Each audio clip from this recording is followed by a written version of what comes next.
Assalamualaikum warahmatullahi wabarakatuh. Selamat pagi anak-anak.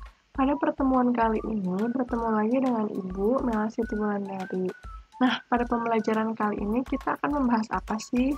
Nah, pada pertemuan kali ini kita akan membahas mengenai penyesuaian diri makhluk hidup terhadap lingkungannya. Nah, makhluk hidup itu kan dibagi ada dua. Yang pertama ada hewan dan tumbuhan.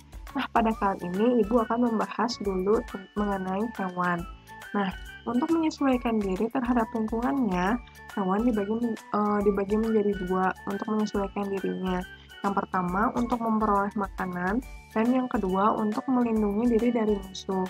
Nah, untuk memperoleh makanan itu dibagi menjadi 4. Yang pertama ada herbivora, selanjutnya karnivora, omnivora, dan serangga. Nah, hewan herbivora. Hewan herbivora itu apa sih? Nah, hewan herbivora itu adalah sebutan untuk hewan pemakan tumbuhan. Nah, kelompok hewan ini biasanya tidak memiliki gigi yang tajam karena tidak digunakan untuk mengoyak makanan. Nah, contoh hewan pemakan rumput dan dedaunan itu ada kuda, sapi, kambing, kerbau, dan kelinci. Lalu selanjutnya, untuk hewan herbivore ini ada juga kelompok burung. Makanannya itu berupa biji-bijian seperti jagung, beras, dan biji kemiri. Contohnya itu ada burung merpati, nuri, kakatua, dan pipit. Nah, selanjutnya ada hewan karnivora. Ada yang tahu nggak sih hewan karnivora itu apa? Betul. Nah, hewan karnivora itu adalah hewan pemakan daging. Ciri-ciri dari hewan pemakan daging adalah mempunyai taring yang tajam dan juga kuku yang tajam. Nah, coba perhatikan pada gambar di samping ini. Ada singa, harimau, serigala, anjing, dan kucing. Bentuk gigi yang tajam dan kuat. Gigi ini juga untuk mengoyak makanan dan menggigit daging. Selain mempunyai taring, kelompok hewan ini juga dilengkapi dengan kuku yang kokoh. Nah, kuku ini digunakan untuk mencengkram makanannya, misalnya di hutan saat singa menangkap mangsanya. Ada juga burung yang termasuk ke dalam anggota karnivora ini, misalnya burung elang, burung pelikan, dan burung gagak. Nah, selanjutnya yang akan kita bahas adalah omnivora. Nah, omnivora ini adalah hewan pemakan tumbuhan dan daging. Contoh hewan ini adalah tikus, semut, dan ayam. Nah, penyesuaian hewan omnivora ini terhadap makanannya itu lebih bervariasi. Tubuh semut yang kecil memungkinkan untuk masuk ke lubang yang kecil dan bebas mencari makanan, serta bentuk mulut yang dilengkapi semacam kait. Juga merupakan penyesuaian diri untuk membawa makanan yang banyak dan yang berukuran besar. Tikus pun begitu demikian. Tubuhnya sangat lentur untuk melewati lubang yang kecil.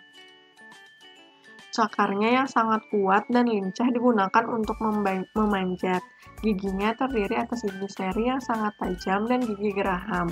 Gigi seri juga digunakan untuk mengerat, gigi gerahamnya untuk mengunyah makanan.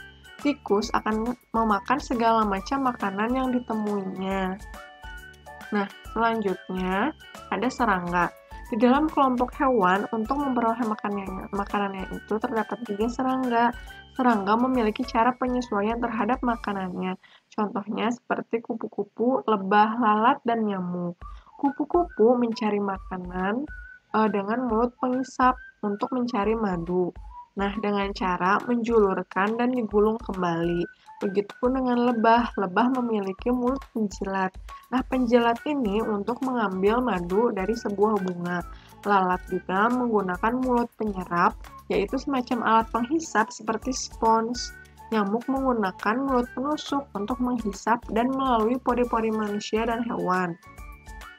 Nah, selanjutnya, hewan untuk melindungi diri dari musuh terdapat menjadi 2, dengan alat tubuhnya dan dengan tingkah laku.